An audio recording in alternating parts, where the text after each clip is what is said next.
Olá pessoal, bom dia a todos e todas. Dando continuidade então à nossa série, na aula de hoje nós vamos falar sobre modelos, regressão simples, tá? Que faz parte também dos modelos lineares. Então a gente vai revisar, aqui no início a gente vai revisar mais uma vez a questão de modelo linear, estrutura de modelo linear.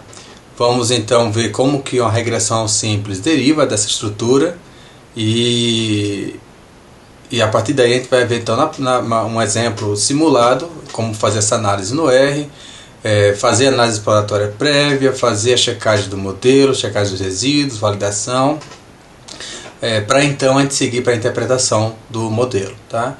Nós vamos então mostrar como que se faz essas diferentes etapas aqui no R, e também eu pretendo, caso dê tempo, a gente fazer um exemplo em que nós não vamos utilizar essas etapas de validação, de checagem e de análise exploratória e verificar o tipo de erro grosseiro que pode ser cometido, tá? O tipo de inferência completamente equivocada que pode ser feita se essas etapas não forem seguidas. E, infelizmente é o que a maioria das pessoas fazem, é simplesmente fazer a análise, interpretar os valores sem necessariamente checar se aqueles resultados obtidos eles são coerentes com os dados originais. Então nós vamos ver hoje como fazer essa checagem e vamos ver também quais seriam as consequências de uma inferência mal feita. Tá?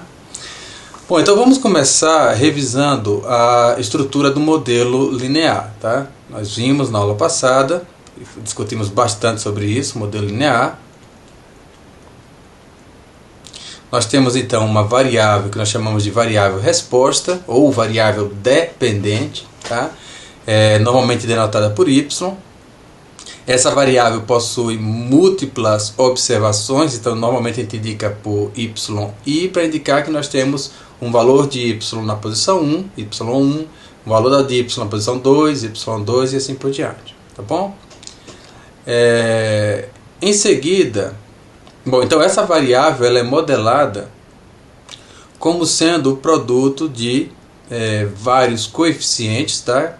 Então nós temos, por exemplo, um beta 0 que multiplica a variável x0 na iésima posição, tá? Mais uma outra variável que a gente chama aqui de, sei lá, beta 1 que multiplica a variável exploratória x1 na iésima posição mais tantas variáveis quanto eu tenho nesse modelo, tá? Até beta n, xn e mais um erro aleatório associado à iésima observação. Tá? Nós vimos então que as premissas então, que nós tínhamos sobre o modelo linear, além da aditividade que a gente conversou anteriormente, nós temos aqui essa importante premissa de que esses resíduos são normalmente distribuídos com média zero e com desvio sigma do erro. E lembrando que eles são independentes e identicamente distribuídos. Tá? Ou seja, cada resíduo desse, eles provém da mesma distribuição normal. Tá? Ou seja, está aqui a premissa da normalidade dos resíduos. E veja que esse sigma do erro aqui ele é um único valor para todos os resíduos, ou seja, há apenas uma única variância, tá, associada a esse erro padrão, a única variância associada para esses erros aqui, para esses resíduos, indicando então que a variância ela é homogênea, tá? Não há mudança, mudança na variância para determinadas observações. Essa é uma premissa desse modelo linear. E, como também nós destacamos aqui, esses resíduos eles são independentes e identicamente distribuídos. Então, eles são independentes, significando então que o valor, a probabilidade de você obter um determinado valor em um resíduo, ela não é alterada, ela não é influenciada pelo valor de um outro resíduo. Tá, okay? Então, uma vez que você tem a informação de que um dado resíduo foi positivo, isso não deveria alterar a sua probabilidade de que o próximo resíduo seja positivo ou negativo. Ok? E vimos então na aula passada vários exemplos de como essa premissa pode ser violada, exemplos Você pode ter, por exemplo, mancha de fertilidade no solo, você pode ter autocorrelação temporal ou espacial, tá? Você pode ter problema de ajuste no modelo, então de repente você está tentando modelar uma relação quadrática, tá? Ou qualquer outro tipo de relação aí que não seja linear, com uma equação linear. Então, se realmente essa relação for quadrática, o que vai acontecer é que alguns resíduos vão ficar sistematicamente acima de zero, vão ser positivos, enquanto outros resíduos vão ficar sistematicamente abaixo de zero, vão ser negativos. Então, isso introduz dependência nos resíduos, o que por sua vez compromete as inferências. Tá? Então, só para fazer um parênteses rapidinho, eu acho que é importante destacar por que a gente se preocupa em avaliar essas premissas, em checar se essas premissas são atendidas. Porque quando nós vimos na aula passada que aqueles intervalos de confiança que nós calculamos, eles são úteis porque eles, na verdade, a informação que ele nos passa é que, repetindo o mesmo procedimento múltiplas vezes, em 95%, quando você usa um alfa de 95%, um alfa de 5%, perdão, você tem então 95% de chance de que o parâmetro real na população esteja dentro daquele intervalo de confiança. Tá? Quando essas premissas não são atendidas, nós não sabemos o que acontece. Esse é que é o problema. Então não há como predizer o que vai acontecer quando você viola uma premissa desse modelo. Então, uma vez que você atenda às premissas, nós sabemos quais são as implicações lógicas disso e, portanto, nós podemos confiar no intervalo de confiança, podemos confiar nos p-valores obtidos, podemos confiar no intervalo de confiança para contrastes e assim por diante. Mas uma vez que você saia desse campo em que nós sabemos o que acontece, ou seja, aquele campo em que as premissas são atendidas, quando você sai desse campo, nós não sabemos mais o que pode acontecer. Qualquer coisa pode acontecer. Tá? Pode acontecer de você obter p-valores menores do que o que seria devido, ou maiores do que o que seria devido. Pode ser que o seu parâmetro ele seja enviesado para mais ou para menos, então que na média o valor que você obtém está superestimado em relação ao valor real ou subestimado, e a gente não consegue predizer nada disso. Então o problema de você sair dessa de não cumprir ou de não validar o modelo de acordo com essas premissas é que basicamente você está saindo de uma região onde nós sabemos o que acontece. A partir daí, a partir do momento que você sai dessa região, qualquer coisa pode acontecer e, portanto, não há como não há como ter segurança em relação aos seus resultados. Tá? Pode ser que não tenha nenhum efeito, tá? Pode ser que tenha um efeito dramático, e a gente não tem como saber isso daí, não há como saber isso daí. Existe quase que infinitas maneiras de você violar essas premissas. Então é exatamente por isso que fica difícil você conseguir predizer o que vai acontecer quando elas são violadas, tá certo? Então é importante que dentro do plausível a gente busque o modelo que seja mais adequado aos dados, tá certo? Então se eu observo que a premissa de normalidade está muito fora, tá? Que meus dados, que os resíduos estão completamente fora do que seria esperado para uma normal, eu devo procurar fazer alguma coisa, tá? Eu devo tomar alguma providência, tá? E nós vamos ver, eu posso pensar numa transformação, eu posso pensar em utilizar um modelo mais adequado, por exemplo, um modelo linear generalizado, ou qualquer outro tipo de modelo, para tentar lidar com aquela situação de que aquela premissa não está sendo atendida. Tá?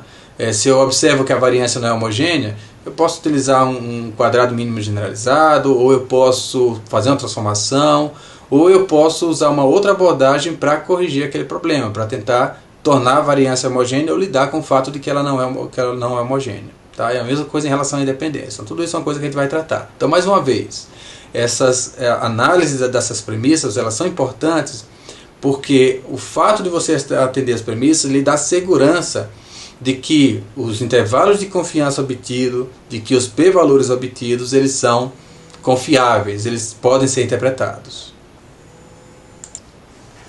Então, no exemplo que a gente viu na aula anterior, a gente viu como que nós poderíamos derivar o modelo nulo, o modelo da média, a partir dessa estrutura aqui. Então, basicamente o que nós tínhamos era que nós tínhamos apenas um único coeficiente, tá? Esse beta zero, E essa variável x0 ou x1, como nós chamamos na aula anterior, ela era uma constante que assumia sempre o valor 1. Tá? Então nós temos que, como isso daqui era sempre 1, o valor predito era simplesmente beta 0. Então o valor de y era igual a beta 0, e como nós não tínhamos outras variáveis explanatórias, nós temos apenas o erro. Esse aqui era o modelo mais simples. Tá? Nós vimos, então, esse daqui era o modelo da média, ou o modelo nulo, chamado de nulo. Depois nós vimos um exemplo do teste de T, tá? Em que nós tínhamos o teste de T, em que nós tínhamos na verdade dois grupos, o que nós chamamos de grupo A e de grupo B. Nós vimos então que nesse caso nós temos que o y ele é igual a um beta 0 e que multiplica um x0, se eu salvo engano eu chamei de x1 na aula anterior, não faz diferença, tá? Que é só questão de índice, mais um beta 1 x1 e mais um erro aleatório. Então nós tínhamos então que esse x0 aqui na verdade era uma coluna constante também de uns, é isso? Então o que fazia com que na verdade, como isso daqui é constante, é igual a 1, esse valor aqui na verdade é beta 0, é isso? Constante igual a beta 0. Então esse modelo ele poderia ser resumido como sendo yi é igual a beta 0 mais beta 1 x1 i. Nós vimos na aula passada que essa variável x1 ela assumia o valor 1 quando nós tínhamos o grupo B, o segundo grupo, e assumia o valor 0 quando nós tínhamos o grupo A. Tá certo? Então essa era uma variável binária, essa variável aqui era uma variável binária que assumia somente os valores 0 ou 1. Tá? Então naquele caso em específico o valor 1 era assumido quando nós tínhamos o segundo grupo, o indivíduo do segundo grupo, e o valor 0 era assumido quando nós tínhamos um indivíduo do primeiro grupo. Tá? No contexto de regressão, tá? É comum esse termo aqui do intercepto ser denotado como sendo alfa, tá? É muito comum se fazer isso daqui. Então, na verdade, nós teríamos que seria alfa mais beta 1 x1 e mais o erro. Então, basicamente seria essa daqui o modelo. A única diferença, então veja que em relação ao modelo nulo, eu tenho aqui que eu teria essa estrutura aqui, tá? Que também poderia ser escrita como sendo alfa mais o erro. Então veja que em relação ao modelo nulo, a diferença é que nesse modelo agora nós adicionamos esse termo aqui, ó, beta 1 x1 i. Lembrando a vocês que se eu fosse fazer aqui o gráfico, tá, sei lá, do valor de y, digamos que aqui seja A e aqui seja B, por exemplo, tá? Então eu teria aqui A e aqui eu tenho B. Essa diferença, tá, se nós pegarmos aqui essa projeção da diferença entre a média de A e a média de B, é exatamente o que está sendo expresso aqui por esse parâmetro, tá? Que seria beta 1, tá certo? Então beta 1, se eu fosse pensar em um gráfico aqui representando a média de A e a média de B, nós teríamos então que esse beta 1 ele expressa exatamente a diferença entre a média de A e a média de B, tá? Esse alfa aqui nesse modelo, ele representa exatamente o valor da média de A, certo? Então, mais uma vez, se eu quero obter a média de B, o que eu tenho que fazer? Eu tenho que somar esse alfa, rapidinho. Bom, então se eu quiser obter a média de A, ou seja, a média de A por esse modelo, eu sei que ela é simplesmente o valor estimado para esse coeficiente alfa aqui. Então o valor, por isso que nós dizemos, que eu falei na aula passada, que o grupo A ele foi jogado para o intercepto. Essa é uma terminologia que a gente costuma utilizar. Então ou o que é chamado também de baseline. Então, o primeiro grupo, geralmente ele é lançado para o que nós chamamos de baseline, a linha de base, que seria exatamente esse alfa aqui. Então veja que nessa equação, nesse modelo, o valor de alfa corresponde exatamente à média do primeiro grupo. O valor de beta, ele é exatamente esse parâmetro que modela essa diferença entre a média do primeiro grupo e a média do segundo grupo, que está aqui. E se eu quiser obter a média do segundo grupo, o que eu tenho que fazer é somar, tá? Se eu quisesse fazer a média do segundo grupo, eu teria que somar alfa, que corresponde exatamente ao valor do primeiro grupo, mais a diferença entre os dois, ou seja, mais o beta. Então, alfa mais beta, beta 1 nesse caso, é o valor, é exatamente esse valor aqui. Tá claro? Então, só para revisar o que nós vimos na aula passada, nesse teste aqui, nós temos então como estimar essa diferença entre a média de dois grupos, tá? A partir de um modelo linear. Tá certo? Então, essa estrutura é muito parecida com o que a gente vai ver agora para a regressão simples. Tá? Só vai mudar porque agora, veja que nesse caso aqui anterior, quando nós tínhamos o teste de T, nós tínhamos então a nossa variável resposta, y, aqui, e nós tínhamos a nossa variável explanatória, que era o que nós chamamos de grupo na aula anterior, né? Grupo. Lembre que quando eu adicionei grupo como sendo a variável explanatória daquele modelo, o resultado é que na matriz modelo, eu não quero voltar a mostrar isso não, se vocês não viram aquela aula anterior, por favor, assistam, porque eu mostro isso de maneira bem detalhada, tá? Então o que nós vimos na aula anterior é que quando eu uso essa variável grupo, que continha as letras A e B, o que o R fez na verdade foi converter essa coluna de caracteres A e B, ele converteu em uma variável binária de 1 e 0. Vocês lembram disso? E essa variável binária, então, ela assumia valores 0 quando a observação tinha o valor de A e assumia o valor de 1 quando a observação assumia o valor de B. Tá certo? Quando o grupo assumia o valor de B. Então, como não dá para entrar com palavras nessa equação aqui, o que o R faz automaticamente para nós é converter esses caracteres, nesse caso da variável grupo, converteu isso em uma variável binária de 1 e 0. E esse 1 então indica que aquela observação pertence ao grupo B, e 0 indica que aquela observação não pertence ao grupo B, que nesse caso pode ser entendido como 0 indica que a observação pertence ao grupo A. Tá? Então eu espero que isso tenha esclarecido um pouco algumas dúvidas que podem ter ficado em relação à aula anterior. E veja mais uma vez que tanto esse modelo nulo, em que você não tem nenhuma variável explanatória, quanto esse modelo em que a gente faz o teste de T, em que nós temos então uma variável explanatória qualitativa, tá? Ou seja, isso daqui A e B originalmente não é um número, são categorias, tá? São variáveis categóricas ou qualitativas. Então, em ambos os casos, nós temos que esses modelos derivam desse modelo linear. Eles podem ser derivados do modelo linear. Tá bom? Ok.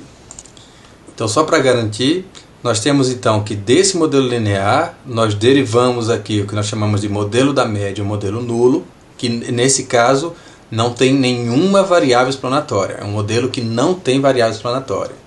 Em seguida, nós derivamos aqui esse segundo modelo, tá? A partir do qual nós podemos fazer o teste de T, em que nós tínhamos uma única variável explanatória, e essa variável explanatória ela era qualitativa,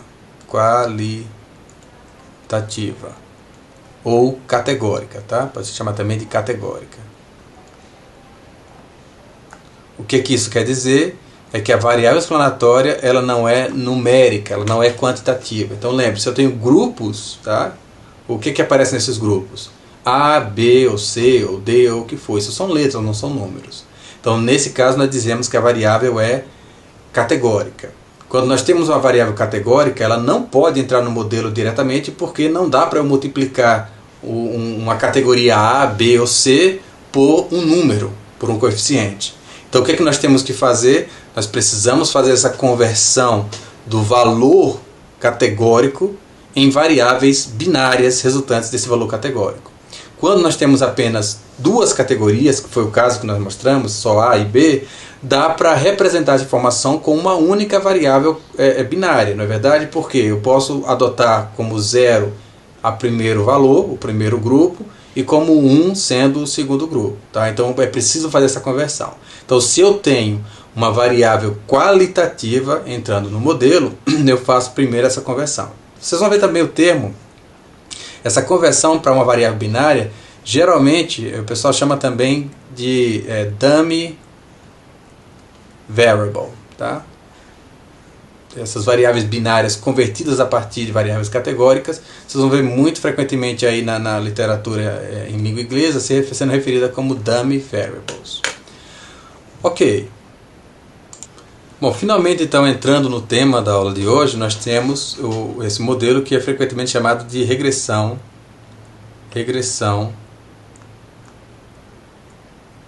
simples.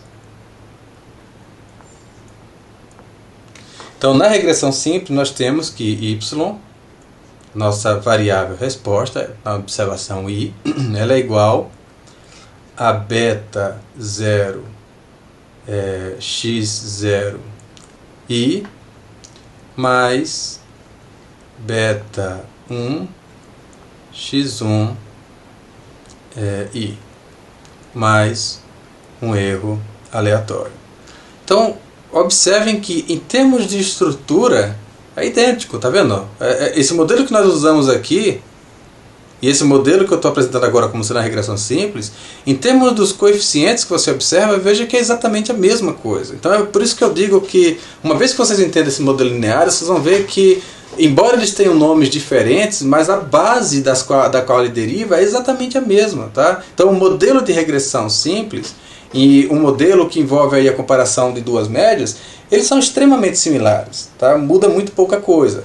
Onde é que está a diferença, na verdade, entre esses dois modelos? Está exatamente aqui nessa variável. Então nós tínhamos que, no caso do teste de T, nós tínhamos aqui x1 e i. Tá? Essa variável, ela é uma variável binária resultante de uma variável categórica. Então, no caso desse modelo aqui, que nos permitiu fazer o teste de T, ou seja, comparar duas médias, nós tínhamos que essa variável aqui, x1, ela era binária, 1 e 0, e ela derivava de uma variável categórica. No caso de uma regressão simples, o que muda é que essa variável aqui, x1, tá, ela não é binária, na verdade ela é quantitativa.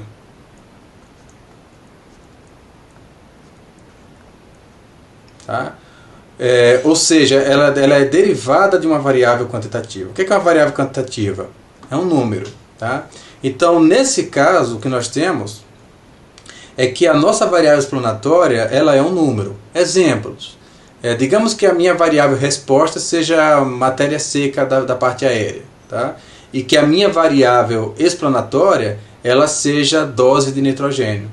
Então veja que doses de nitrogênio elas assumem valores numéricos. Eu tenho a dose 0, 10, 20, 30 e a dose 20 é maior do que a dose 10 é maior do que a dose 0. Ou seja, existe uma ordem inerente aos valores que você observa. Já no caso de uma variável categórica, não existe uma ordem inerente. Tá? Não faz sentido dizer que B é maior que A ou A é maior que B. Tá? Quando a gente fala em variável categórica, o nome que você está utilizando é arbitrário, tá bom? Não existe uma ordem aí crescente nessa variável, tá bom? Então, mais uma vez, no caso da regressão simples, a única coisa que muda em relação ao que nós vimos anteriormente é que agora a sua variável explanatória ela é quantitativa e não mais qualitativa como nós vimos anteriormente. Mas no restante é basicamente a mesma coisa. Então, da mesma forma que nós vimos para esses outros modelos, esse termo aqui, nós temos que esse x0i frequentemente é o valor associado ao intercepto. Então, nesse caso, essa variável aqui ela é constante e igual a 1. Então, em razão disso, esse valor aqui ele se resume como sendo simplesmente beta zero. Já que o valor de x0 não muda, então esse valor beta zero aqui ele é constante para todas as observações. Tá? E é frequente na estatística se utilizar o termo alfa, tá, para esse primeiro valor aqui, para esse primeiro coeficiente. Então, se nós adotarmos essa convenção aqui, nós podemos fazer que yi, assumindo que beta zero é alfa, a gente vai mudar para alfa a terminologia, então nós temos que é alfa mais beta 1 x1i mais o erro aleatório. Bom, uma outra convenção também é o seguinte: no caso de uma regressão simples, como existe uma única variável explanatória, que é esse que nós chamamos de x1, não há a necessidade de eu me referir a esse índice aqui x1, porque só tem uma variável. Então não teria nenhum problema em eu me referir a essa equação como sendo que yi é igual a alfa mais beta x mais um erro aleatório. Certo? Então essa aqui é uma equação que vocês devem ver frequentemente. Tá? Veja que nesse caso eu não precisei colocar um índice, desculpa, tem que colocar o índice i aqui, tá? Porque eu tenho várias observações na mesma variável. Mas eu não precisei colocar o valor do índice 1 para indicar que é a primeira variável explanatória. Porque como há, no caso da regressão simples, uma única variável explanatória, então nós podemos omitir isso daqui. A mesma coisa, podia omitir também o índice do beta, porque há um único beta associado a essa variável. Tá? Então essa seria a equação de uma regressão simples. Bom, então agora que vocês já entenderam como que a regressão simples, ou como que esse modelo da regressão simples, ele deriva daquela equação genérica que nós apresentamos para o modelo linear, vamos então entender como que se interpreta esses coeficientes. Então nós temos, eu fiz esse resumo aqui, que para a equação de regressão, nós temos que o valor de y ele é modelado como sendo um valor de um intercepto, que nós chamamos de alfa, mais um beta que multiplica uma variável x na observação i. Essa variável explanatória ela é quantitativa, ela é derivada de uma variável quantitativa, e isso daqui é somado então a um erro aleatório associado a cada observação, tá, na iésima posição. E nós temos que, assim como o modelo linear, esses resíduos eles são independentes e identicamente distribuídos com uma distribuição normal, com média zero e desvio sigma do erro.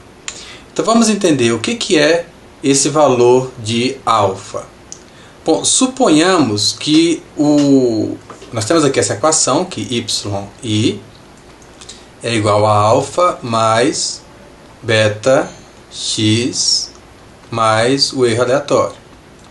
Nós vimos na aula anterior que essa parte aqui do modelo é o que nós chamamos de parte determinística, ou nós nos referimos daqui também como sendo o valor de y predito, tá certo? Para essa observação. Então, alfa, nós podemos dizer que y predito é igual a alfa mais beta x. Certo? Essa equação aqui seria a equação para o valor predito. Então, qual seria o valor de y predito quando x é igual a zero? Vamos fazer essa conta? Então vai ser igual a alfa mais beta vezes x, como x é zero, x é igual a zero, então vai ser beta vezes zero, o que vai ser então igual a alfa. Então veja, quando x é igual a zero, y predito é igual a alfa. Então esse valor alfa aqui dessa equação, que nós chamamos de intercepto, é o valor predito da sua variável resposta quando a sua variável explanatória assume valor zero. Tá? Então seria exatamente esse valor aqui. Então lembre que nesse gráfico aqui eu teria o valor de y aqui no eixo, nesse eixo, eu tenho o valor de x aqui nesse eixo, seria minha variável explanatória, e quando a minha variável explanatória assume valor zero, o valor predito de y é o que nós chamamos de alfa. É o que nós chamamos de alfa, tá bom? Então, o intercepto, ele indica o valor predito da sua variável resposta quando a sua variável explanatória assume o valor de zero. Tudo bem?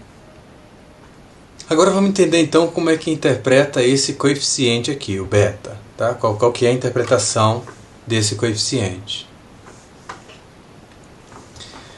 Vamos pensar na seguinte situação. Eu vou pensar nessa equação aqui, tá? Digamos que eu tenho aqui um valor que eu vou chamar de x1, tá? E eu tenho aqui um outro valor que é x2.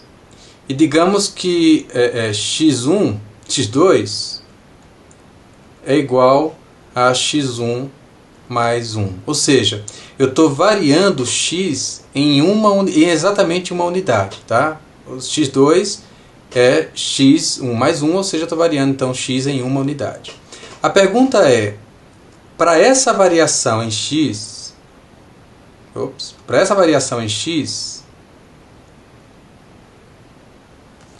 qual vai ser a variação correspondente em y?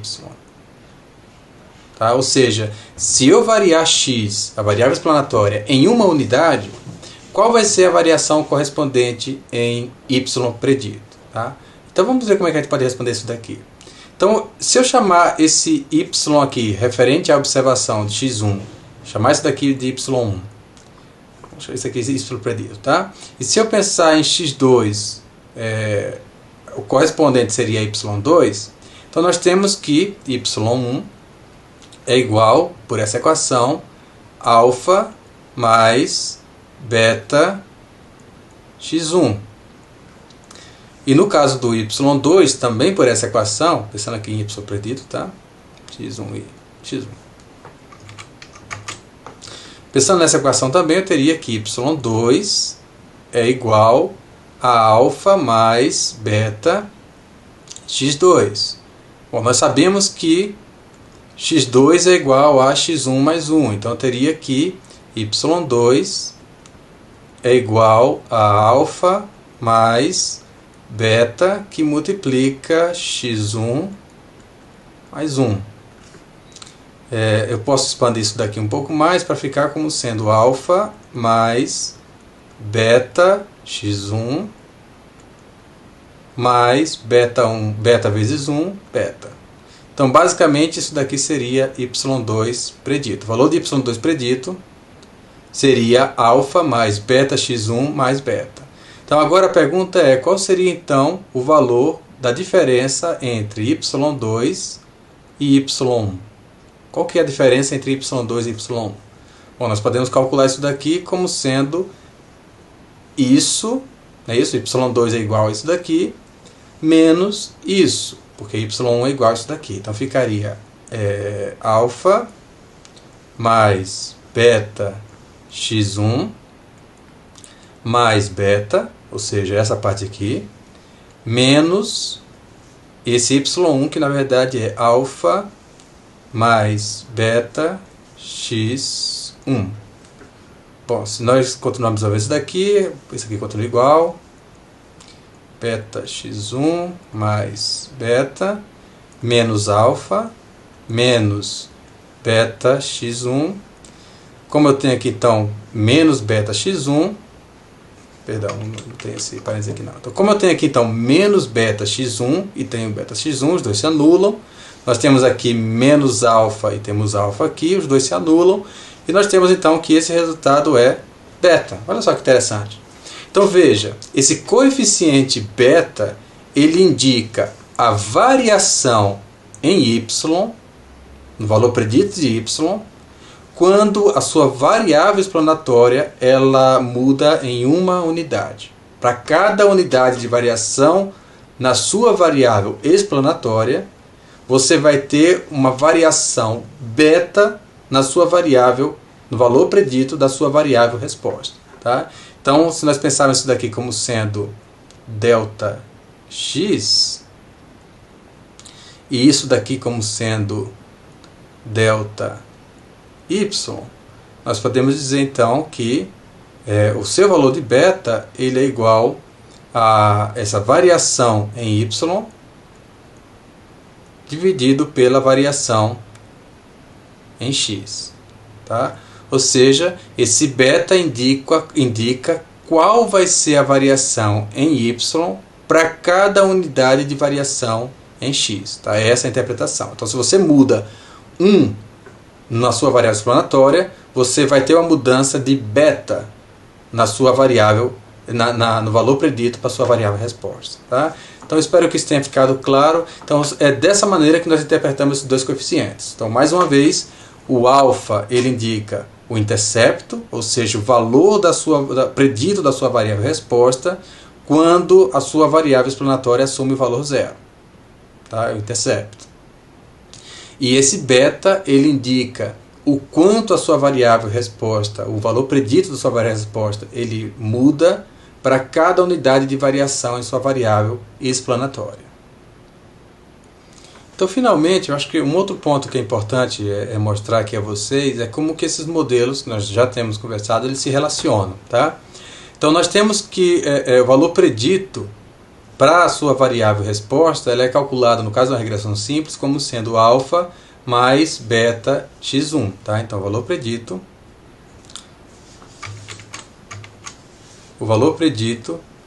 de y, ele é calculado como sendo alfa mais beta x, tá? Na posição i. Veja só, se nós fazemos uma análise, tá? E esse beta aqui, ele é calculado como sendo um valor próximo de zero, tá? Ou zero, o que acontece com essa equação aqui? Bom, o que acontece é que o valor predito de y, numa situação em que beta é igual a zero, que não há evidências suficientes para rejeitar a hipótese de que beta é igual a zero, nós vamos ver a explicação disso. Então, se esse valor beta ele assumir o valor de zero, o que vai acontecer com essa equação? Y predito, na posição i, é igual a alfa mais 0 vezes xi.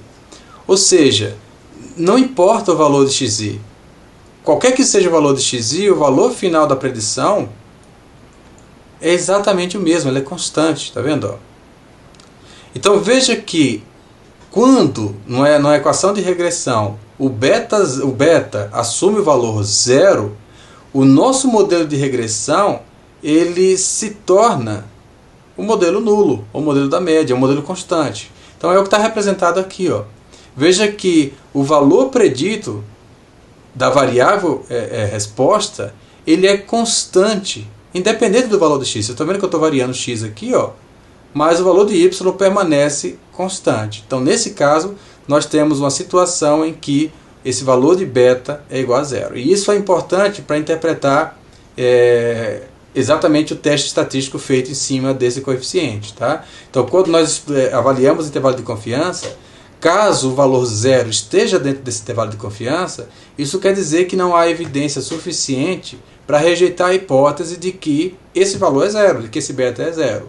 Consequentemente, se esse beta pode ser zero, isso quer dizer que pode não haver nenhuma relação, ou de que não há evidência para dizer para rejeitar a hipótese de que não há relação entre a sua variável explanatória e a sua variável resposta. Ou seja, o valor predito para a sua variável resposta, ele é constante e independe do valor apresentado da sua variável explanatória.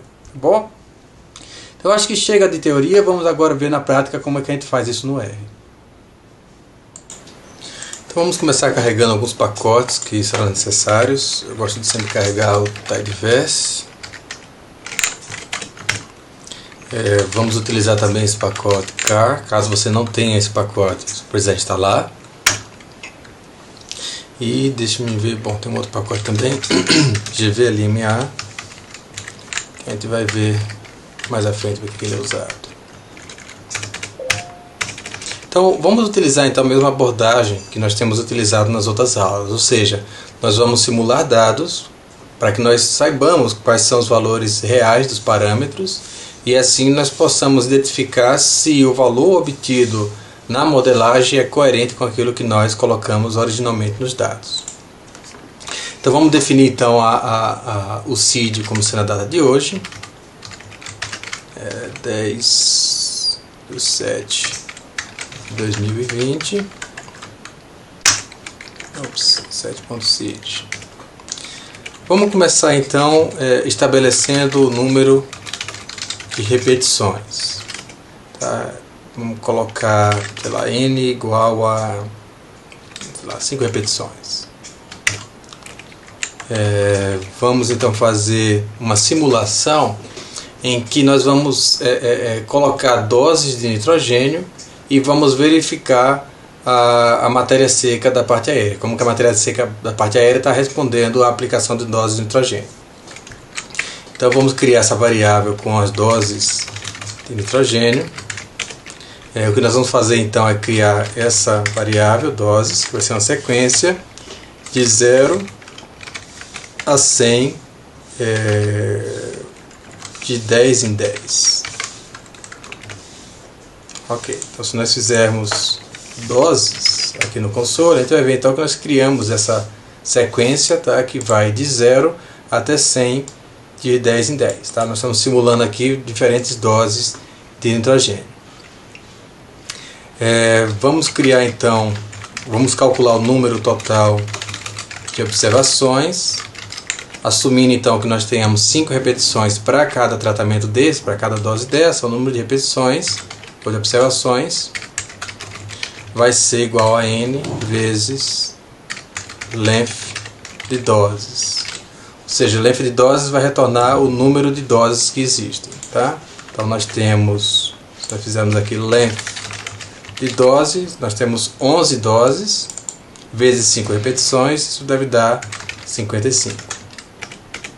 Ok.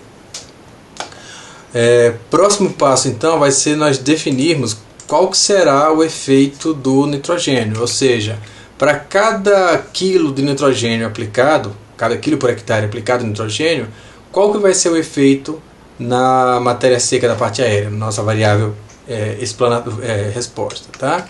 Então vamos simular, vou chamar isso aqui de efeito simulado do nitrogênio. Então vou chamar isso de n efeito. E vamos dizer que seja 2, tá? Estou simulando aqui que para cada quilo por hectare que você adiciona de nitrogênio, você vai ter um aumento de 2 gramas na matéria seca da parte aérea. Vamos simular também o valor do intercepto. Então, o valor simulado do intercepto. Lembrando que o intercepto, como nós vimos anteriormente, ele é o valor estimado da sua variável, valor predito da sua variável resposta quando sua variável explanatória é igual a 0. Nesse caso, nossa variável explanatória são doses de nitrogênio. Então, na verdade, esse intercepto ele pode ser interpretado como sendo o valor predito da matéria seca da parte aérea quando você não aplica nenhum nitrogênio, quando você aplica 0, ou seja, o valor na dose 0. Tá? E vamos dizer que esse intercepto seja, eu estou colocando valores aqui completamente arbitrários, tá? Tira da cabeça. Vamos adicionar então, vamos também simular um valor, escolher um valor para o sigma do erro, tá? Então, sigma do erro, vamos dizer que, sei lá, 10, vamos colocar o valor 10 aqui. E o que nós vamos fazer agora então? Nós vamos, para poder criar isso daqui como uma data frame, o que eu preciso é repetir a dose 0 5 vezes, depois repetir a dose 10 5 vezes, porque eu quero 5 repetições de cada dose. Tá? Então eu vou chamar isso daqui de variável,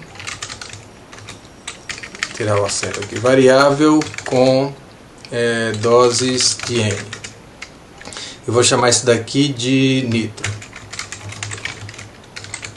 Vamos repetir então o valor de doses, cada um dele 5 vezes, que é o número de repetições. Tá? Então se nós fizermos aqui nitro, nós vamos ver que a gente obtém aqui essa variável, que eu tenho a dose 0 5 vezes, a dose 10 5 vezes, 20 5 vezes e assim por diante. Tá?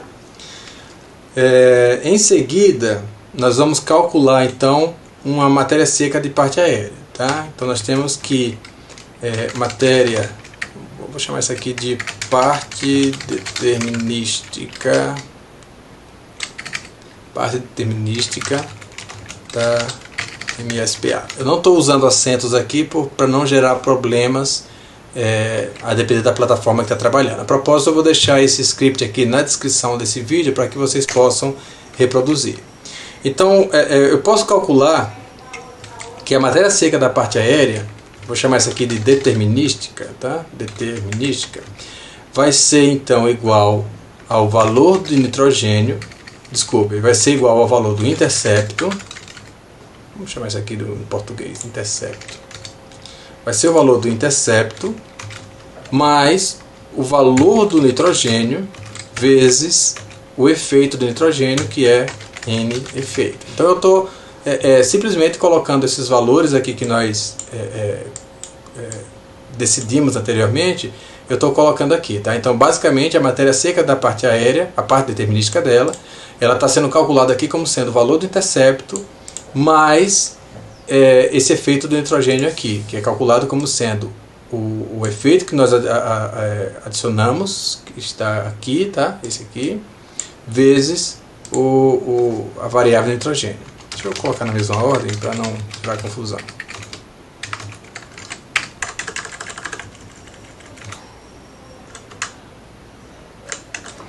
Ok.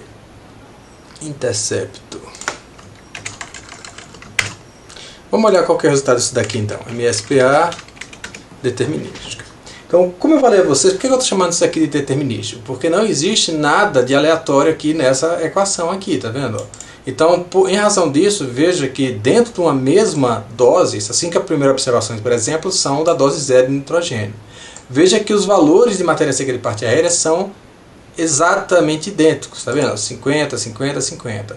Então não existe um erro aleatório aqui. Até aqui nós não entramos com nada de estocástico.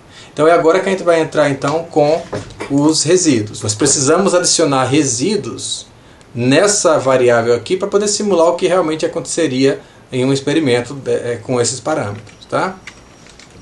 Então vamos fazer uma simulação dos resíduos. E para criar esses resíduos, o que eu vou fazer então, vou chamar isso aqui de resíduos. Eu vou utilizar a função rnorm. Lembre que os resíduos eles têm distribuição normal, com média zero, e com desvio sigma do erro. Então a norm, eu posso, se eu quiser, colocar aqui min igual a zero. Devo colocar aqui que na verdade o n que eu quero, o número de resíduos que eu quero simular, é exatamente igual ao número de observações, que é o que nós calculamos aqui. Ó, tá? N observações, que são 55. E vou pedir que o desvio desses resíduos seja igual ao sigma do erro que nós colocamos aqui, que seria 10. Vamos ver onde é que eu fiz alguma coisa errada aqui. Sigma do erro. Ok. Então, se nós analisarmos esse resultado, nós vamos ver então que eu tenho aqui esses resíduos, alguns são positivos, outros são negativos, e eles são independentes entre si. Agora, se eu quiser calcular a MSPA, o que eu preciso fazer então é que MSPA recebe o valor da parte determinística, mas agora eu vou adicionar os resíduos aleatórios, tá? Resíduos. Aqui o nosso MSPA.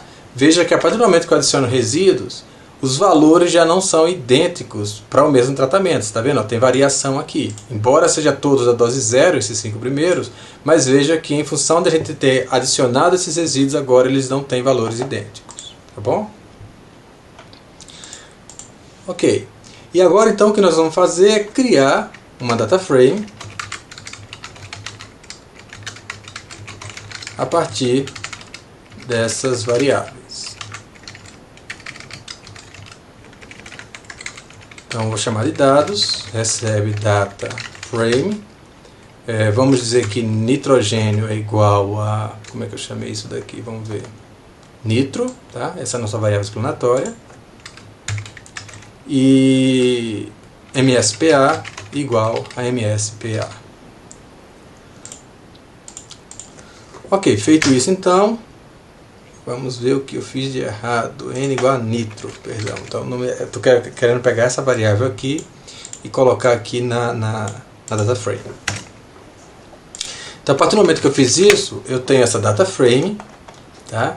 Em que eu tenho doses de nitrogênio e tenho aqui a matéria seca da parte aérea. Então basicamente seria um conjunto de dados aí representativo do que você obteria em um experimento. Então agora vamos lá. A primeira coisa que a gente tem que pensar quando a gente analisa dados é escrever suas hipóteses. Tá? Nós já conversamos extensivamente a respeito disso. Se você não pensa antecipadamente sobre quais são suas hipóteses, o que exatamente você está querendo testar na sua modelagem, você corre o sério risco de cometer uma má conduta científica, né, que é chamada de data fishing, tá? É pescar dados. Tá? Isso é muito ruim porque você pode encontrar efeitos que são completamente aleatórios, estocásticos. Eles não existem na prática, eles são intrínsecos daquela observação, daquela amostra que você tirou. Se você tirasse uma outra amostra daquele mesmo conjunto de dados, tá, daquela mesma população, você não ia encontrar o resultado que você observou na amostra anterior. Então nós precisamos pensar a priori quais são as hipóteses que nós queremos testar, justamente para evitar de nós encontrarmos relações espúrias, tá? Relações que não generalizam, que não se aplicam para a população, mas que são específicas daquela amostra coletada. Então, assumindo que você tem escrito suas hipóteses, por exemplo, você poderia assumir aqui que a variável MSPA ela tem um efeito, a variável nitrogênio ela tem um efeito positivo sobre MSPA. Eu poderia dizer que a matéria seca da parte aérea ela aumenta em função da dose de nitrogênio aplicada. Ou eu poderia ter um modelo, uma hipótese um pouco mais precisa. Por exemplo, poderia dizer que há um aumento de 5, baseado em dados anteriores ou de outros trabalhos prévios. Esse aumento vai ser de 5 unidades de matéria seca de parte aérea para cada unidade de nitrogênio aplicado, ou alguma coisa do tipo, tá? Mas enfim, é preciso que antes de começar a sua análise você tenha suas hipóteses bem estabelecidas. Feito isso, vamos para a segunda etapa, que é plotar os dados, observar os dados. É o que nós chamamos de análise exploratória. Nessa etapa, nós queremos identificar se há problemas com os dados. Por exemplo, será que houve algum erro na digitação dos dados? Será que houve algum problema em algum equipamento e fez uma leitura absurda? Será que tem alguma parcela que, por exemplo, foi atacada por um inseto, por exemplo, ou, sei lá, uma vaca entrou na sua unidade experimental e comeu a sua parcela e a pessoa que coletou os dados não prestou atenção nisso? De repente você pode chegar aqui observando algum problema, você pode tentar resgatar esse histórico e verificar se realmente teve algum problema na sua unidade experimental. Enfim, tá? Essa análise exploratória ela é muito importante para você ter uma qualidade, você garantir a qualidade dos dados antes de iniciar a modelagem. Então eu acho muito importante entrar primeiro para a análise exploratória e em seguida você faz a sua modelagem. Então para isso nós vamos utilizar, vamos chamar isso aqui de análise exploratória. Nós vamos utilizar o pacote ggplot que eu já expliquei naquela playlist de introdução ao R, tá? Então nós vamos começar definindo aqui o tema como sendo BW, que é preto e branco. Vou fornecer ao ggplot então a data frame dados. Vou indicar que eu quero plotar no eixo X o nitrogênio e no eixo Y a matéria seca da parte aérea. E em seguida vou plotar isso daqui com pontos. Ok. Então tem aqui então os dados, tá? E já observando para os dados fica bem claro aqui que existe uma relação linear dessas doses de nitrogênio aplicada com a matéria seca de parte aérea, tá? Alguns de vocês podem me criticar dizendo que não, mas essa relação não é linear, essa relação deveria ser quadrática.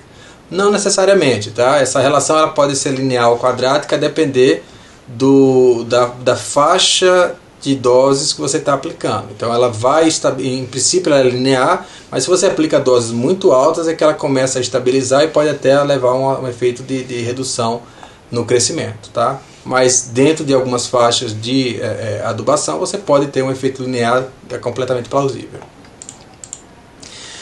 Eu gosto de utilizar a função GeoMSmooth, porque ela plota uma linha de tendência nos dados, tá?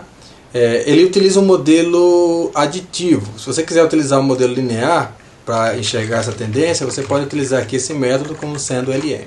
Tá?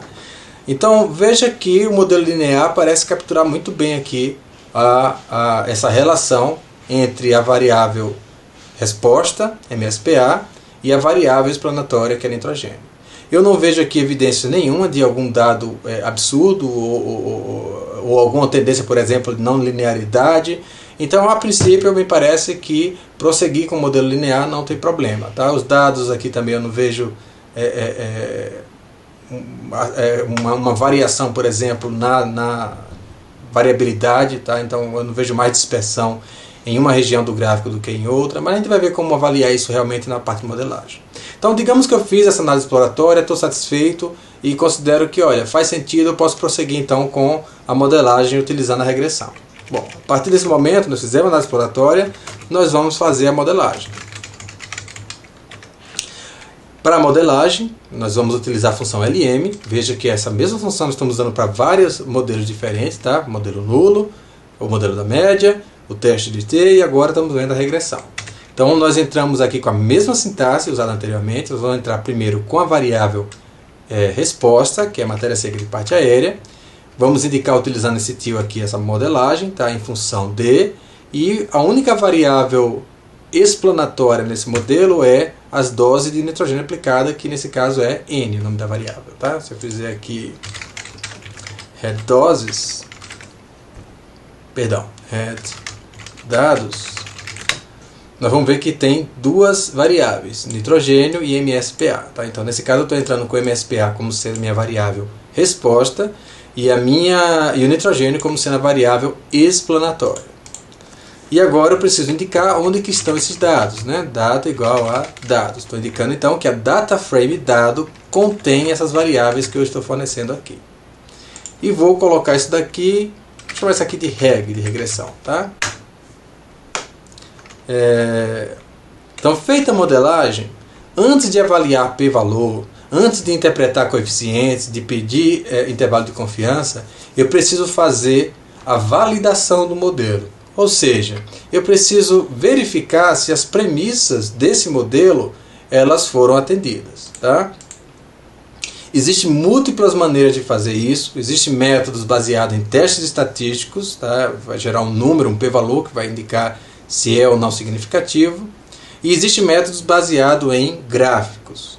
Eu, pessoalmente, sou adepto aos gráficos. Eu acho que são muito mais informativos e muito mais poderosos também para essa análise de resíduos. Mas existem alguns testes estatísticos que podem ser feitos também. Tá? Para não explorar, não gastar muito tempo nesses testes estatísticos, nós vamos utilizar essa função GVLMA do pacote GVLMA. Tá? Esse nome desse pacote ele vem de Global Validation of Linear Model Assumptions. Tá? Existe um paper publicado descrevendo os testes que são feitos aqui. Então, basicamente, o que você pode fazer é GVLMA e colocar o modelo dentro dessa função aqui. E o que você vai obter aqui é esses testes para cada uma das premissas. Tá?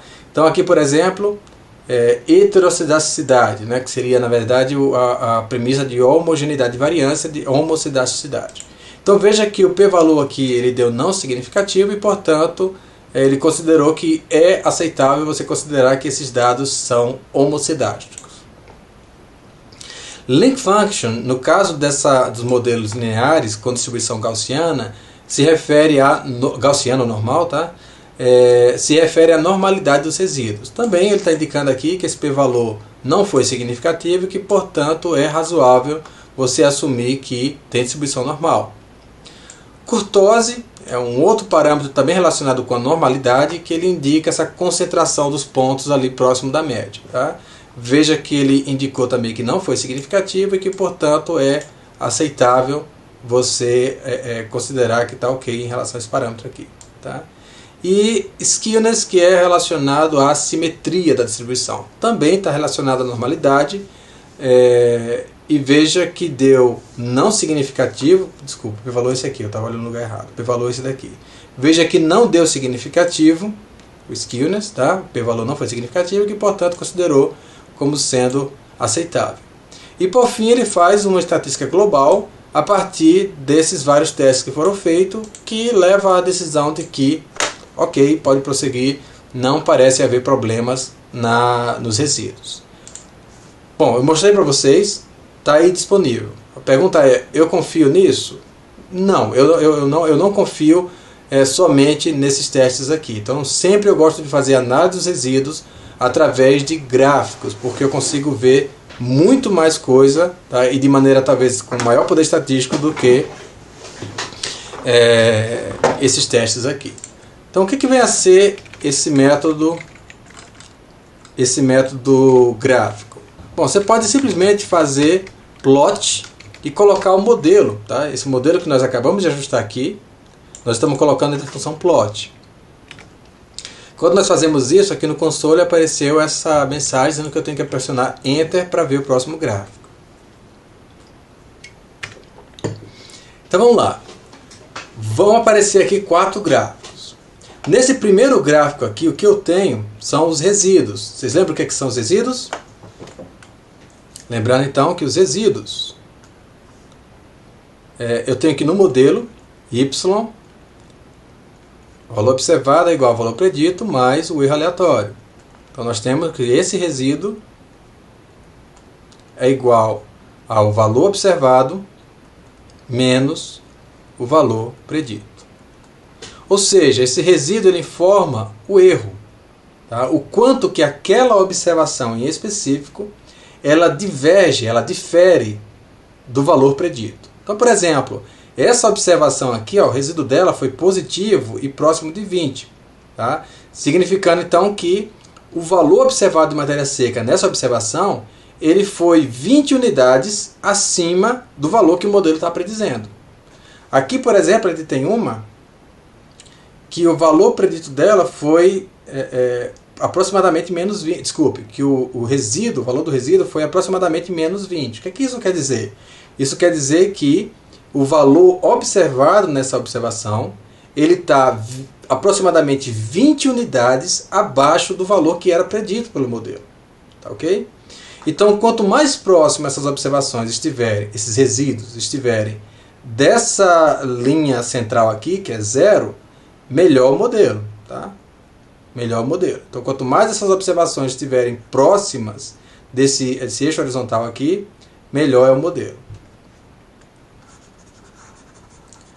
Nesse gráfico aqui, nesse primeiro gráfico, o que nós podemos observar é se há tendência nos resíduos. Lembre, a média, os resíduos, nós assumimos que ele provém de uma distribuição normal, com média 0 e com desvio sigma do erro. Então o que acontece? Se a média é 0, quer dizer que a média é constante.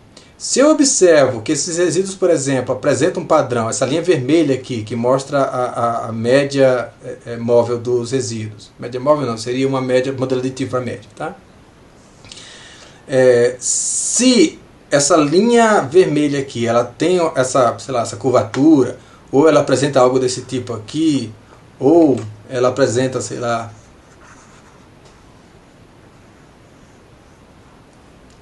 ela apresenta algo desse tipo aqui, por exemplo, tá? Tudo isso indica que a média dos resíduos, na verdade, não é 0, mas tem uma média que está mudando em função aqui dos valores ajustados. Ou seja, isso indica que o meu modelo ele não conseguiu capturar essa tendência aqui. Porque se ainda resta, depois de ter feito o modelo, os resíduos ainda têm um padrão claro, isso indica que a modelagem não foi eficiente em capturar essa relação entre a variável resposta e a variável explanatória. Tá certo? Não é esse o caso aqui. Nesse caso, o que nós podemos ver, o que acontece aqui, é que essa linha vermelha ela é praticamente horizontal. Tá vendo? Ela é praticamente horizontal. Indicando então que não há padrão nesses resíduos. Então esse primeiro gráfico aqui é um gráfico útil para a gente identificar padrão dos resíduos. Quanto menos padrão aqui, melhor. O modelo ele é bom quando não há padrão. Tá? O seu modelo ele é melhor quanto menos padrão for observado nesses resíduos aqui. Lembrando que por padrão eu me refiro à tendência na média dos resíduos. Tudo bem? Por que é problemático ter padrão dos resíduos? Nós falamos que a média dos resíduos deve ser zero. Se em alguns pontos aqui essa média ela difere de zero, isso quer dizer que alguns resíduos estão variando de maneira sistemática. Tá? Seja porque o seu modelo foi mal especificado ou porque tem alguma outra coisa que está influenciando e fazendo com que aqueles resíduos eles sejam correlacionados entre si. Tá? Então, o padrão dos resíduos causa dependência entre esses resíduos. E dependência nos resíduos viola uma importante premissa que é da independência. Então, você vai ter problemas no seu valor de F e nos seus p-valores associados. Tá bom? Então, nesse primeiro gráfico, o que nós queremos é nos certificar de que não há padrão dos resíduos. Vamos ao próximo gráfico. O próximo gráfico é o que nós chamamos de QQ-plot. Tá? Então, nós temos aqui os resíduos padronizados. Basicamente são os resíduos, o valor dos resíduos dividido pelo erro padrão dos resíduos para gerar valor padrão. Tá? E nós temos aqui um valor padronizado. Então nós temos aqui essa linha diagonal, está vendo aqui a pontilhada.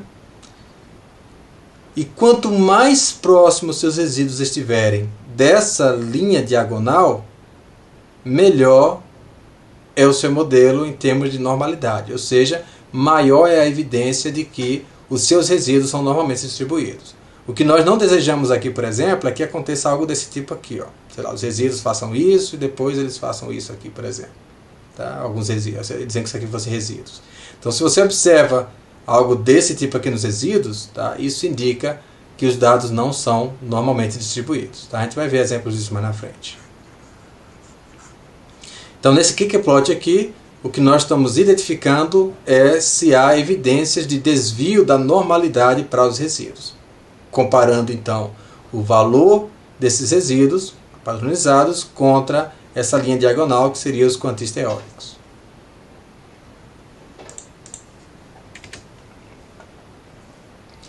Esse é um outro gráfico também muito importante, em que nós podemos avaliar se há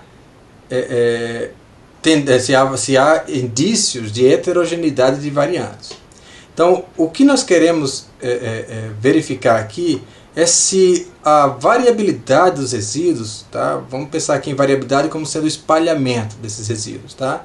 Ele é constante ao longo do eixo X. Tá? Então, veja que se nós fizermos um envelope aqui, pegando as observações, os resíduos, tá? Nós vamos ver que essa variabilidade, tá? Esse espalhamento vertical dos resíduos, ele é constante. Tá? O que seria problemático? O que vocês não desejam aqui? Que os resíduos, por exemplo, sejam pouco variáveis no início e que depois eles se tornem... Deixa eu apagar isso aqui e mostrar como é que ficaria. O que vocês não querem aqui, por exemplo, é algo do tipo, sei lá, os resíduos eles são pouco variáveis aqui no início e depois eles se tornam bastante variáveis. Isso aqui é o que nós chamamos de efeito funil, tá? E isso daqui seria indesejável, tá? Se você encontrar um padrão desse tipo aqui nos seus dados, você vai precisar lidar com isso. Provavelmente você tem aqui uma distribuição, às vezes, de Poisson, tá? Você pode utilizar um modelo linear generalizado com distribuição de Poisson, ou você pode fazer uma transformação logarítmica, enfim, ou você pode utilizar um modelo que considere que a variância não é constante, mas ela muda em função dos valores preditos ou de alguma outra variável, ok? Mas não vamos entrar nisso nesse momento, ele pode ver isso mais na frente nesse curso. Então, nesse terceiro gráfico aqui, o que nós estamos querendo avaliar é homogeneidade de variância, ou seja, nós queremos identificar se esse espalhamento dos pontos em relação a essa linha diagonal, essa linha vermelha, se ele é constante, tá? ou se há evidências de variação sistemática aí na média que precisariam ser lidados. E indo agora para o último gráfico, nós temos esse gráfico aqui que mostra, que é utilizado para avaliar a questão de observações influentes. Tá? É mais fácil eu mostrar aqui para vocês o que acontece se nós tivermos uma observação influente. Aí depois eu explico como é que interpreta esse gráfico. Então o que eu vou fazer, antes de prosseguir nessa análise, vamos colocar, eu tenho aqui os dados, vou fazer o seguinte, vou criar um novo conjunto de dados chamado dados 2, tá? E o que eu vou fazer é alterar uma dessas observações aqui para um valor bem alto. Tá? Vamos considerar, por exemplo, que essa observação aqui é a observação 55. Então eu vou pegar dados 2 na segunda coluna, na 55, linha 55, na segunda coluna, e vou colocar isso daqui como sendo 1000. Tá? Um valor bem alto em relação aos demais. Eu vou modelar mais uma vez. Vou chamar isso aqui de reg2. Vamos verificar então como que ficaria o plot desse gráfico aqui, desse modelo. Então veja, eu introduzi, antes disso eu vou mostrar para vocês como ficou. Dados 2. Eu introduzi na última, dados 2, então essa data frame que eu acabei de criar, eu introduzi na última observação da matéria seca da parte aérea um número que está muito fora dos demais. Tá? Então vamos fazer agora, fiz a modelagem utilizando agora esse novo conjunto de dados que eu introduzi um outlier. E agora vamos ver como fica o resultado. Olha só o que acontece já de cara aqui eu consigo ver que tem um outlier muito severo. Tá? Então já terei essas evidências. Olha só o que é plot que acontece com ele. Veja que essa observação que eu introduzi um valor aqui completamente fora, ela foge muito aqui do que seria esperado para a distribuição normal. Então aqui eu tenho também evidência de ausência de normalidade, tá? De violação da normalidade em função de um valor outlier. O próximo gráfico também está aqui despontando bem claramente esse valor outlier. Mas agora, veja que anteriormente, deixa eu ver se eu consigo voltar o gráfico anterior. Veja que anteriormente não aparecia aquelas linhas tracejadas vermelhas. E agora, nesse modelo, aparecem aqui duas linhas tracejadas vermelhas. Está vendo? Essas linhas aqui, elas representam o que nós chamamos de distância de Cooks. Distância de Cooks.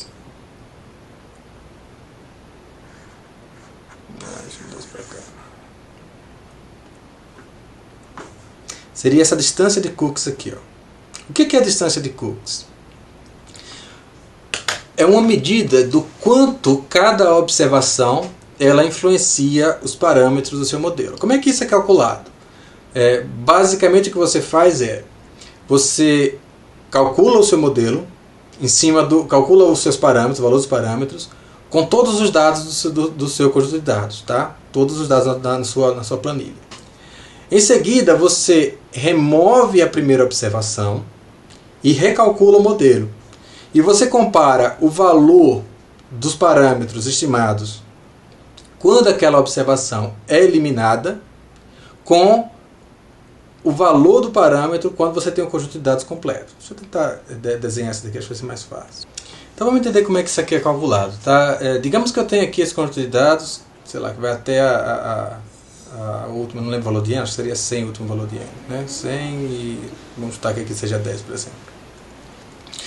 Então eu tenho esse conjunto de dados aqui e a pergunta eu quero verificar se existe alguma observação que ela influencia demais o modelo. Como é que eu posso fazer isso? Então eu faço aquele primeiro procedimento de calcular o valor dos parâmetros, nesse caso aqui alfa e beta, né, modelo de regressão, a partir do conjunto de dados original, com todas as observações. A pergunta será que a primeira observação é muito influente? Como é que eu posso fazer para avaliar se isso é verdade? Eu posso criar um novo conjunto de dados em que contenha todas as observações, exceto a primeira observação, ou seja, eu estaria eliminando essa primeira observação. Ok? Então eu vou ter o conjunto de dados com todas as observações, exceto a primeira. E aí, a partir daí, eu posso calcular o valor de alfa para esse novo conjunto de dados, que eu estou chamando aqui de alfa asterisco 1, e posso calcular o valor de beta para esse novo conjunto de dados, que eu estou chamando aqui de beta asterisco 1. E em seguida, eu posso comparar esse valor de alfa que eu obtive quando 1 não está presente, ao valor original quando todos os dados estão presentes. E também eu posso combinar o valor de beta quando 1 está ausente com o valor que foi estimado quando todas as observações estão presentes. Se houver uma variação, uma diferença muito grande entre esse parâmetro estimado aqui e esse parâmetro estimado por conta de dados completo, quer dizer que a remoção dessa observação, da observação 1, teve um impacto muito forte no parâmetro. E, portanto, nós podemos interpretar que aquela observação ela tem uma influência grande sobre os resultados. Tá?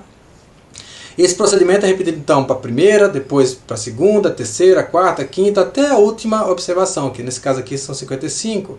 Então eu calcularia então esse alfa para essa planilha que tem todos os dados, menos a última observação, e compararia com o valor originalmente calculado para o conjunto de dados completo. E faria a mesma coisa em relação ao beta.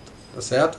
Então essa diferença entre os valores do parâmetro quando foi excluída aquela observação em relação ao valor do parâmetro para o conjunto de dados completo, ele é expresso por essa distância de Cooks. É isso que essa distância expressa. Tá bom?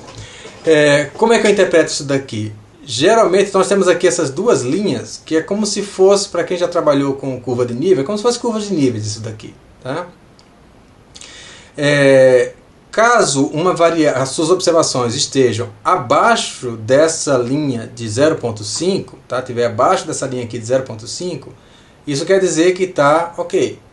Tá? Essas observações aqui, nenhuma dessas observações elas são problemáticas. Caso ela tiver entre 0.5 e 1, tá? Sinal amarelo.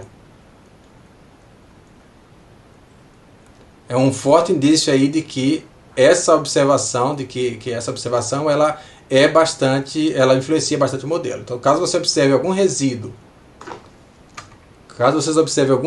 que fique nessa faixa aqui,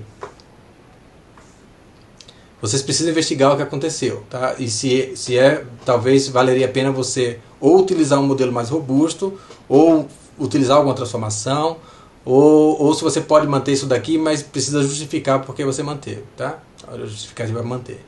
Agora, nesse caso aqui, ó, se o valor da distância de Cooks está acima dessa linha pontilhada aqui, referente ao valor 1, isso aqui é um problema seríssimo. Tá? Esse modelo aqui está muito... o valor final do parâmetro ele foi muito influenciado por essa observação. Ou seja, você precisaria realmente lidar com isso daqui. Tá bom? Então, nesse último gráfico, nós vimos 4 gráficos de diagnóstico. Esse último, então, ele nos permite verificar se alguma observação tem um efeito muito expressivo sobre os valores estimados. Então, voltando ao exemplo anterior, eu vou fazer o seguinte, para que não haja confusão, eu vou deixar bem claro que isso daqui está simulando o efeito de um outlier. Tá? Eu vou fechar isso daqui só para vocês saberem que isso daqui foi um parênteses que nós fizemos na análise. Então eu vou reexecutar isso daqui, tá ok? Então nós fizemos essa análise dos resíduos do modelo original, sem o outlier, tá? Vimos então que não há evidências aqui de padrão nos resíduos, ok?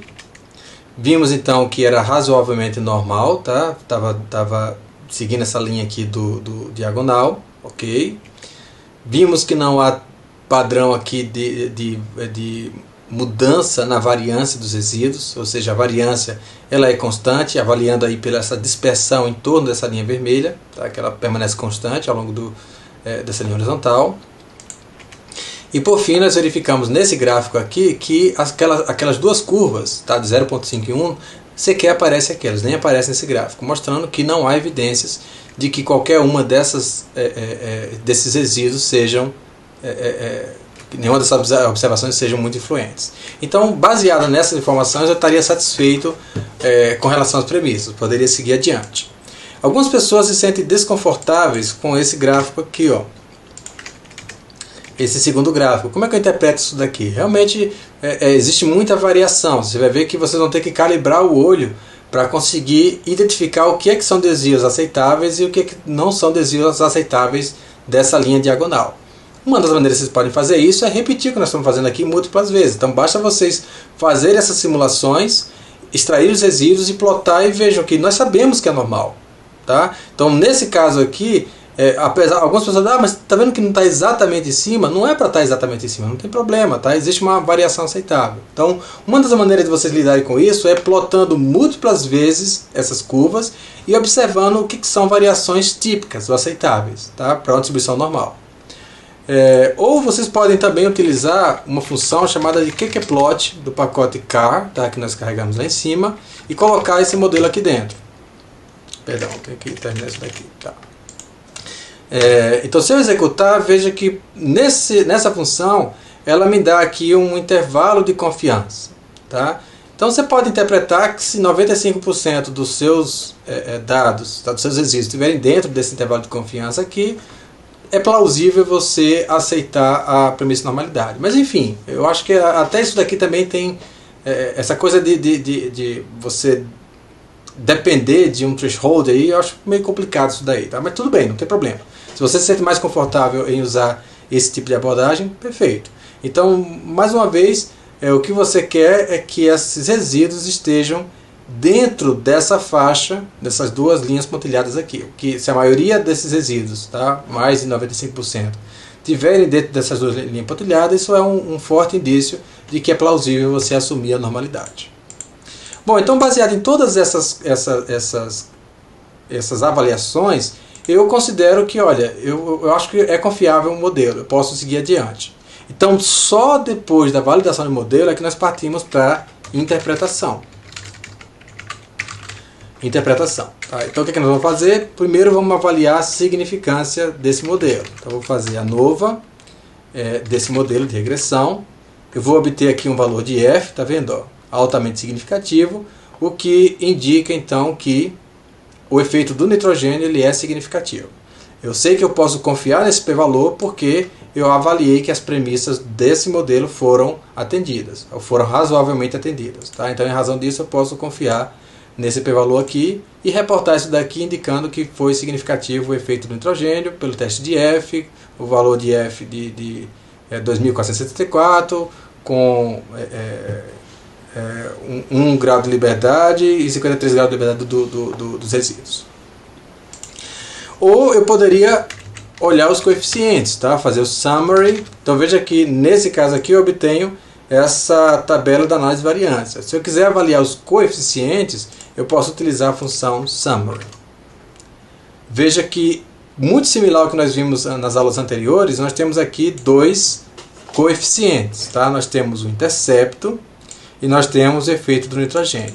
Observem que o efeito do intercepto, como eu disse anteriormente, embora ele seja significativo, mas essa significância aqui ela não é interpretável, não faz sentido interpretar isso daqui. Então esse efeito do intercepto, algumas pessoas ficam alegres porque deu altamente significativo, mas isso daqui não tem nenhuma utilidade, tá? Pelo menos não para esse problema específico. Mas o que é interessante aqui é observar o valor do coeficiente do nitrogênio. Veja que o efeito do nitrogênio foi estimado como sendo 2.01, com um erro padrão de 0.04. Esse erro padrão, conforme nós vimos na aula anterior, representa a sua incerteza a respeito desse valor estimado. Tá? E a partir daí então foi calculado o valor de t, e desse valor então foi calculado a probabilidade, tá? O p-valor. Tá? Então esse p-valor aqui indica que é altamente significativo esse coeficiente. O que é que isso quer dizer? Quer dizer que é improvável, partindo da premissa de que isso daqui é um modelo, que os resíduos são normalmente distribuídos, que são independentes e que são homogêneos, é muito improvável que o valor estimado, o valor do efeito nitrogênio seja zero. Tá? Como é que eu posso obter essa informação? Eu poderia ter feito aqui confint do modelo de regressão.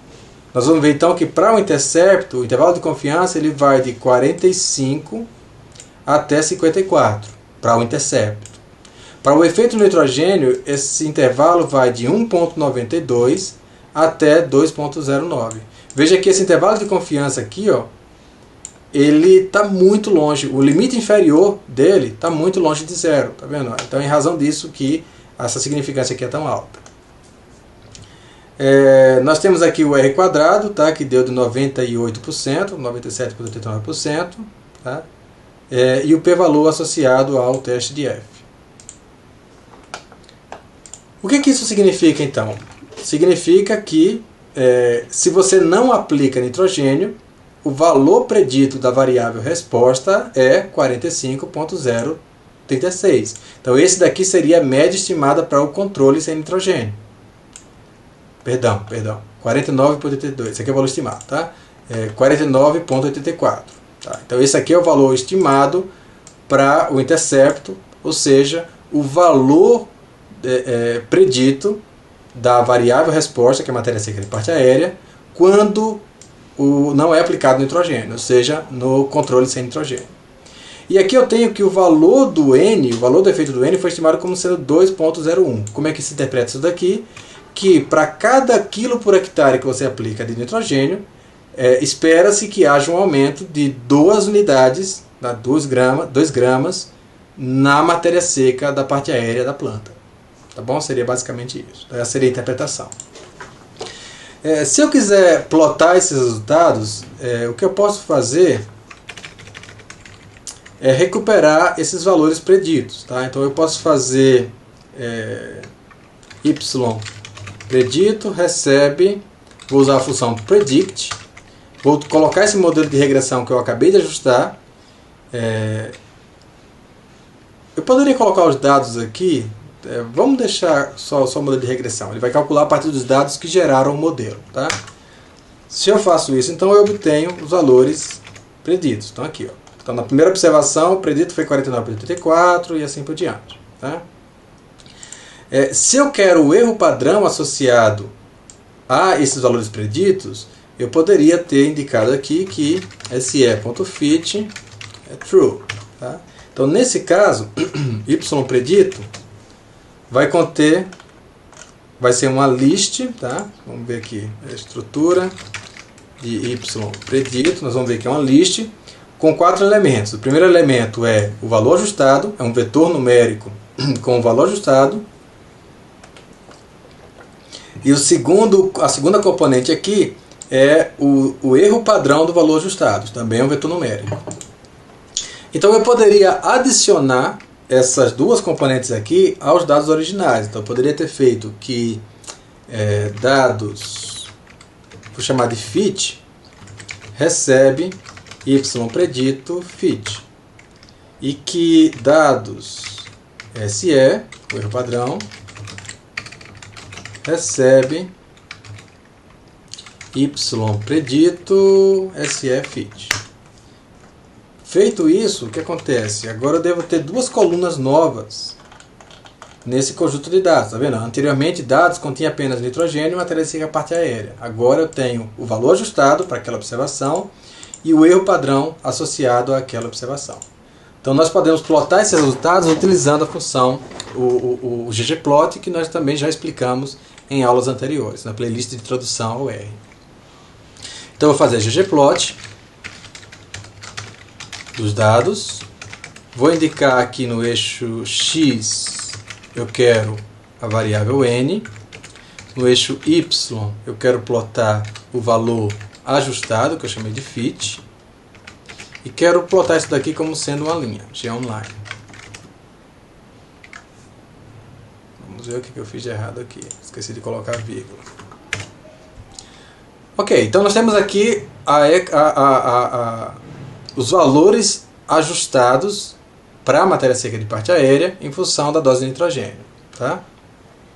Mas veja que eu não tenho apresentado aqui qual que é a incerteza associada a cada um desses valores ajustados. É isso que está expresso no erro padrão. Então se eu quiser incorporar essa informação, eu posso utilizar, por exemplo, geonRebel.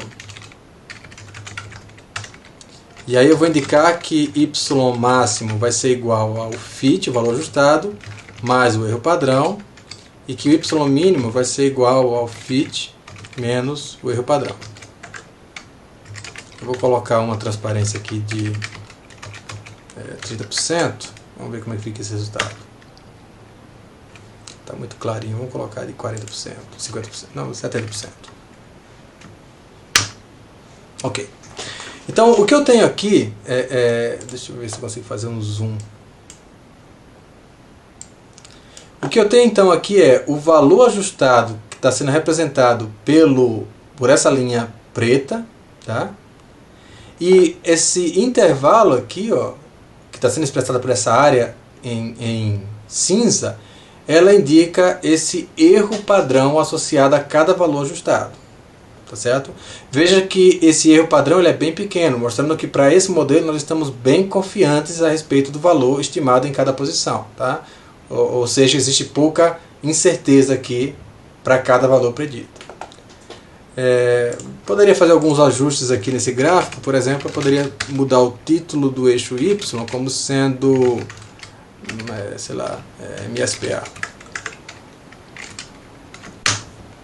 Okay? Então, basicamente assim nós teríamos o gráfico que mostra essa informação de como que, pelo nosso modelo, como que se relaciona a dose de nitrogênio com a matéria seca de parte aérea.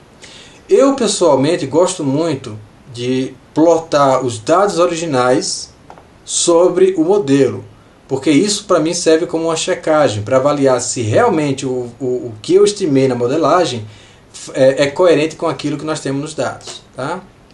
Vamos fazer isso? Então agora o que eu vou fazer na verdade é adicionar um geon point aqui, e o Y, ao invés de o Y ser o fit, que estava aqui nessa originalmente, eu vou mudar esse Y para ser o valor original de matéria seca de parte aérea. Tá? Lembrando que o valor original da matéria seca de parte aérea está expresso nessa coluna MSPA. Tá? Nós fizemos isso daqui. Nós podemos então ver os valores originais e o valor ajustado pelo modelo. Tem crescido muito a utilização desse tipo de abordagem porque isso daqui permite transparência, tá? Permite que os leitores do artigo consigam avaliar se realmente o modelo que você ajustou é uma boa representação dos seus dados originais. Então, eu pessoalmente sou bastante inclinado a utilizar esse tipo de plotagem nas minhas publicações. Bom, para terminar então essa aula, eu não vou conseguir tratar, para não ficar muito longa essa aula, eu não vou tratar de um erro que eu disse que eu ia tratar aqui, tá? Mostrar como que a regressão, quando você não faz essas etapas de validação, pode levar a conclusões completamente erradas. Então eu vou deixar isso para a próxima aula e a gente vai ver um exemplo disso daí, tá bom? Só para finalizar, vamos verificar mais uma vez esse intervalo de confiança dos parâmetros estimados dessa regressão. Então nós temos que o intervalo de confiança 95% do intercepto ficou de 45 até 54. Vamos ver qual que é o valor original que nós colocamos? 50, tá vendo? Então veja, o intervalo de confiança capturou corretamente o valor que nós colocamos originalmente. E veja que para o efeito do nitrogênio nós temos que o intervalo de confiança ficou entre 1,93 e 2,09. Veja que o valor real que nós colocamos na simulação é 2. Então veja que a nossa modelagem ela conseguiu capturar corretamente os valores, os intervalos de confiança resultantes capturaram corretamente os valores presentes na simulação. Tá? E eu poderia repetir isso daqui, conforme eu já mostrei na playlist de tópicos avançados. Você pode, na verdade, repetir esse procedimento milhares de vezes para identificar se os valores que você obtém eles são coerentes ou não com os valores que você colocou originalmente na simulação. Então essa é uma maneira muito interessante, até para você entender quais são as implicações de violações. Então, por exemplo, se eu colocar um outlier aqui, o que vai acontecer com os valores preditos, ou valores estimados? Eles vão ser enviesados para mais ou para menos? Tá? Então essa é uma abordagem que se utiliza bastante para justamente avaliar esses efeitos dessas violações das premissas sobre as inferências. Tá bom? Eu vou concluir por aqui, porque eu acho que essa aula já está bastante longa. E na próxima aula a gente volta então mostrando um exemplo de como que não fazer todas essas etapas que eu mostrei a vocês aqui de validação, de checagem dos modelos, podem levar a conclusões muito equivocadas. Muito obrigado. Por favor, não esqueçam de comentar, deixar o feedback de vocês, enfim, para avaliar se essa metodologia que a gente está utilizando aqui ela está sendo efetiva para o aprendizado de vocês, tá? Muito obrigado.